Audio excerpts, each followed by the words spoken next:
Hi friends, Jesus with us ಚಾನೆಲ್ಗೆ ನಿಮಗೆ ಮತ್ತೆ ಸ್ವಾಗತ. ದಯವಿಟ್ಟು ವಿಡಿಯೋವನ್ನು ಸ್ಕಿಪ್ ಮಾಡದೆ ಪೂರ್ತಿ ನೋಡಿ ದೇವರ ವಾಕ್ಯವನ್ನು ಸಂಪೂರ್ಣ ತಿಳಿಯುವಿರಿ. ನೀವು ಫಸ್ಟ್ ಟೈಮ್ ನಮ್ಮ ಚಾನೆಲ್ಗೆ ಬಂದಿದ್ದಾರೆ, ದಯವಿಟ್ಟು ಸಬ್ಸ್ಕ್ರೈಬ್ ಮಾಡಿ. ವಿಡಿಯೋವನ್ನು ಲೈಕ್ ಮಾಡಿ, ವಿಡಿಯೋವನ್ನು ನಿಮ್ಮ ಸ್ನೇಹಿತರಿಗೆ ಶೇರ್ ಮಾಡಿ.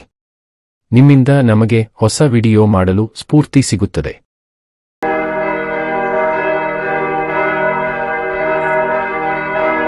ಕೀರ್ತನೆಗಳು ಅಧ್ಯಾಯ 39. ಮನುಷ್ಯನ ಅಸ್ಥಿರತ್ವವನ್ನು ದೇವರ ಮುಂದೆ ಅರಿಕೆ ಮಾಡುವುದು. ಪ್ರಧಾನ ಗಾಯಕನ ಕೀರ್ತನ ಸಂಗ್ರಹದಿಂದ ತೆಗೆದದ್ದು. ಯದೂತೂನನ ರಾಗದ ಪ್ರಕಾರ ಹಾಡತಕ್ಕದ್ದು. ದಾವೀದನ ಕೀರ್ತನೆ.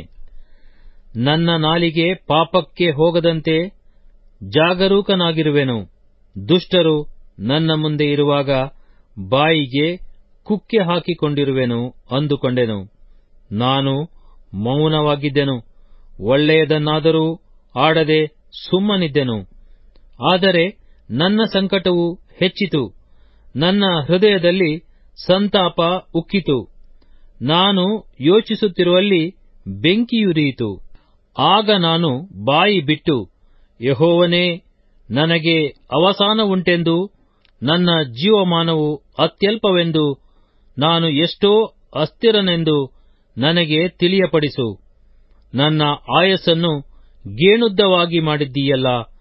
ನನ್ನ ಜೀವಿತ ಕಾಲ ನಿನ್ನ ಎಣಿಕೆಯಲ್ಲಿ ಏನೂ ಅಲ್ಲ ಅಂದೆನು. ಮನುಷ್ಯನೆಂಬವನು ಎಷ್ಟು ಸ್ಥಿರನೆಂದು ಕಂಡರೂ ಬರೀ ಉಸಿರೇ. ಸೆಲಾ. ನರರು ನಿಜವಲ್ಲದ ಮಾಯಾರೂಪದಿಂದ ಸಂಚರಿಸುವವರು. ಅವರು ಸುಮ್ಮನೆ ಗಡಿಬಿಡಿ ಮಾಡುವವರು. ಆಸ್ತಿಯನ್ನು ಕೂಡಿಸಿಟ್ಟುಕೊಳ್ಳುತ್ತಾರೆ, ಆದರೆ ಅದು ಯಾರ ಪಾಲಾಗುವುದೋ ತಾವೇ ತಿಳಿಯರು. ಹೀಗಿರಲಾಗಿ, ಕರ್ತನೇ, ಇನ್ನು ಯಾವುದಕ್ಕೆ ಕಾದುಕೊಳ್ಳಲಿ? ನೀನೇ ನನ್ನ ನಿರೀಕ್ಷೆ. ಎಲ್ಲಾ ದ್ರೋಹಗಳಿಂದ ನನ್ನನ್ನು ಬಿಡುಗಡೆ ಮಾಡು. ಮೂರ್ಖರ ನಿಂದೆಗೆ ಗುರಿ ಮಾಡಬೇಡ. ನೀನೇ ಇದನ್ನು ಬರಮಾಡಿದ್ದರಿಂದ ನಾನು ಏನೂ ಹೇಳದೆ ಮೌನವಾಗಿರುವೆನು. ನಿನ್ನ ದಂಡನೆಯನ್ನು ಪರಿಹರಿಸು. ನಿನ್ನ ಕೈ ಹೊಡೆತದಿಂದ ಸಾಯುವ ಹಾಗಿದ್ದೇನಲ್ಲ. ನೀನು ನರನನ್ನು ಪಾಪದ ನಿಮಿತ್ತ ಗದರಿಸಿ ಶಿಕ್ಷಿಸುವಾಗ ಅವನ ಚೆಲುವಿಕೆಯು ನುಸಿಹೊತ್ತಿತೋ ಎಂಬಂತೆ ಹಾಳಾಗಿ ಹೋಗುತ್ತದೆ. ಮನುಷ್ಯನೆಂಬವನು ಬರೀ ಉಸಿರೇ. ಸೆಲಾ. ಯೆಹೋವನೇ, ನನ್ನ ಪ್ರಾರ್ಥನೆಯನ್ನು ಲಾಲಿಸು. ನನ್ನ ಮೊರೆಗೆ ಕಿವಿಗೊಡು. ನನ್ನ ಕಣ್ಣೀರನ್ನು ನೋಡು, ಸುಮ್ಮನಿರಬೇಡ. ನನ್ನ ಪೂರ್ವಿಕರಂತೆಯೇ ನಾನು ನಿನ್ನ ಮೊರೆ ಹೊಕ್ಕಿರುವ ಪ್ರವಾಸಿಯೂ ಪರದೇಶದವನೂ ಆಗಿದ್ದೇನಲ್ಲ. ನಾನು ಬಿಟ್ಟು ಹೋಗಿ ಇಲ್ಲವಾಗುವುದಕ್ಕಿಂತ ಮುಂಚೆ ಸ್ವಲ್ಪ ಸಂತೋಷಪಡುವಂತೆ ನಿನ್ನ ಕೋಪದೃಷ್ಟಿಯನ್ನು ನನ್ನ ಕಡೆಯಿಂದ ತಿರುಗಿಸಿಕೊಳ್ಳಬೇಕು ದೇವಾ. ಕೀರ್ತನೆಗಳು ಅಧ್ಯಾಯ 40. ವಿಶೇಷ ರಕ್ಷಣೆಗಾಗಿ ಯೆಹೋವನನ್ನು ಸ್ತುತಿಸುವುದು.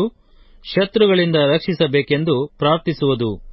ಪ್ರಧಾನ ಗಾಯಕನ ಕೀರ್ತನ ಸಂಗ್ರಹದಿಂದ ತೆಗೆದದ್ದು.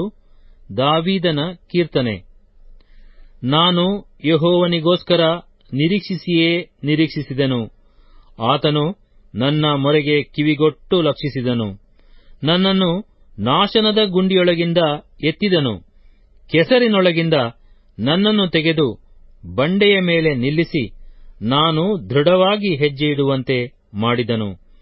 ಆತನು ನನ್ನ ಬಾಯಲ್ಲಿ ನೂತನ ಕೀರ್ತನೆಯನ್ನು ಹುಟ್ಟಿಸಿದ್ದಾನೆ. ಅದು ನಮ್ಮ ದೇವರ ಸ್ತೋತ್ರವೇ. ಆತನ ಮಹತ್ಕಾರ್ಯಗಳನ್ನು ನೋಡಿದ ಅನೇಕರು ಭಯಭಕ್ತಿಯುಳ್ಳವರಾಗಿ ಯೆಹೋವನಲ್ಲಿ ನಂಬಿಕೆಯಿಡುವರು. ಯಾವನು ಅಹಂಕಾರಿಗಳಲ್ಲಿಯೂ ಸುಳ್ಳನ್ನು ಹಿಂಬಾಲಿಸುವವರಲ್ಲಿಯೂ ಸೇರದೆ ಯೆಹೋವನನ್ನೇ ನಂಬುತ್ತಾನೋ ಅವನೇ ಧನ್ಯನು. ಯೆಹೋವನೇ, ನನ್ನ ದೇವರೇ, ನಿನಗೆ ಸಮಾನನಾದ ದೇವರು ಯಾರು? ನಮ್ಮ ಹಿತಕ್ಕಾಗಿ ನೀನು ಮಾಡಿದ ಆಲೋಚನೆಗಳು, ಅದ್ಭುತ ಕಾರ್ಯಗಳು ಎಷ್ಟೋ ವಿಶೇಷವಾಗಿವೆ. ಅವುಗಳನ್ನು ವಿವರಿಸಿ ಹೇಳೋಣವೆಂದರೆ ಅಸಾಧ್ಯವು. ಅವು ಅಸಂಖ್ಯಾತವಾಗಿವೆ. ಯಜ್ಞ ನೈವೇದ್ಯಗಳು ನಿನಗೆ ಇಷ್ಟವಲ್ಲ.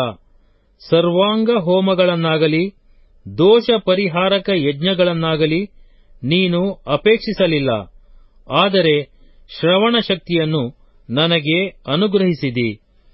ಆಗ ನಾನು, ಇಗೋ ಇದ್ದೇನೆ, ನನ್ನ ಕರ್ತವ್ಯವು ಗ್ರಂಥದ ಸುರುಳಿಯಲ್ಲಿ ಬರೆದದೆ.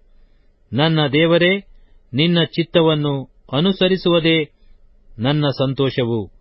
ನಿನ್ನ ಧರ್ಮೋಪದೇಶವು ನನ್ನ ಅಂತರಂಗದಲ್ಲಿದೆ ಅಂದೆನು. ನೀನು ನೀತಿಯನ್ನು ಸಾಧಿಸಿದ ಶುಭ ಸಮಾಚಾರವನ್ನು ಧಾರಾಳವಾಗಿ ಮಹಾಸಭೆಯಲ್ಲಿ ಪ್ರಕಟಿಸಿದನು. ಯೆಹೋವನೇ, ನೀನೇ ಬಲ್ಲೆ. ನಿನ್ನ ನಂಬಿಕೆಯನ್ನು, ರಕ್ಷಣೆಯನ್ನು ಪ್ರಸಿದ್ಧಪಡಿಸಿದನು. ನಿನ್ನ ಕೃಪಾಸತ್ಯತೆಗಳನ್ನು ಮಹಾಸಮುದಾಯದಲ್ಲಿ ತಿಳಿಸದೇ ಇರಲಿಲ್ಲ. ಯೆಹೋವನೇ, ನೀನಂತೂ ನಿನ್ನ ಕರುಣೆಯನ್ನು ನನ್ನಿಂದ ಅಗಲಿಸಬೇಡ. ನಿನ್ನ ಕೃಪಾಸತ್ಯತೆಗಳು ನನ್ನನ್ನು ಯಾವಾಗಲೂ ಕಾಪಾಡಲಿ. ಯಾಕಂದರೆ ಲೆಕ್ಕವಿಲ್ಲದ ಆಪತ್ತುಗಳು ನನ್ನನ್ನು ಸುತ್ತಿಕೊಂಡಿವೆ. ನನ್ನ ಪಾಪಗಳು ನನ್ನನ್ನು ಹಿಂದಟ್ಟಿ ಹಿಡಿದಿರುತ್ತವೆ. ನನಗೆ ದಿಕ್ಕೇ ತೋರುವುದಿಲ್ಲ. ಅವು ನನ್ನ ತಲೆ ಕೂದಲುಗಳಿಗಿಂತಲೂ ಹೆಚ್ಚಾಗಿವೆ. ನಾನು ಎದೆಗುಂದಿ ಹೋದೆನು. ಯೆಹೋವನೇ, ದಯವಿಟ್ಟು ನನ್ನನ್ನು ರಕ್ಷಿಸು. ಯೆಹೋವನೇ, ಬೇಗ ಬಂದು ಸಹಾಯ ಮಾಡು. ನನ್ನ ಪ್ರಾಣವನ್ನು ತೆಗೆಯುವುದಕ್ಕೆ ಸಮಯ ನೋಡುವವರು ಆಶಾಭಂಗಪಟ್ಟು ಅವಮಾನ ಹೊಂದಲಿ. ನನ್ನ ಅಂಗದಿಂದ ಹಿಂದಿರುಗಿ ಓಡಲಿ. ಆಹಾ, ಆಹಾ ಎಂದು ನನ್ನನ್ನು ಪರಿಹಾಸ್ಯ ಮಾಡುವವರು ತಮಗೆ ಆಗುವ ಅವಮಾನದಿಂದ ವಿಸ್ಮಯಗೊಳ್ಳಲಿ. ನಿನ್ನ ದರ್ಶನವನ್ನು ಕೋರುವವರೆಲ್ಲರೂ ನಿನ್ನಲ್ಲಿ ಉಲ್ಲಾಸದಿಂದ ಸಂತೋಷಿಸಲಿ. ನಿನ್ನ ಜಯದಲ್ಲಿ ಆನಂದಿಸುವವರು ಯೆಹೋವನಿಗೆ ಸ್ತೋತ್ರವೆಂದು ಯಾವಾಗಲೂ ಹೇಳುವವರಾಗಲಿ. ನಾನಾದರೋ ಕುಗ್ಗಿದವನು, ದಿಕ್ಕಿಲ್ಲದವನು ಆಗಿದ್ದೇನೆ. ಕರ್ತನೇ, ನನ್ನ ಹಿತಚಿಂತಕನು, ನನ್ನ ದೇವರೇ, ನೀನೇ ನನಗೆ ಸಹಾಯಕನೂ ರಕ್ಷಕನೂ ಆಗಿದ್ದೀ. ತಡ ಮಾಡಬೇಡ.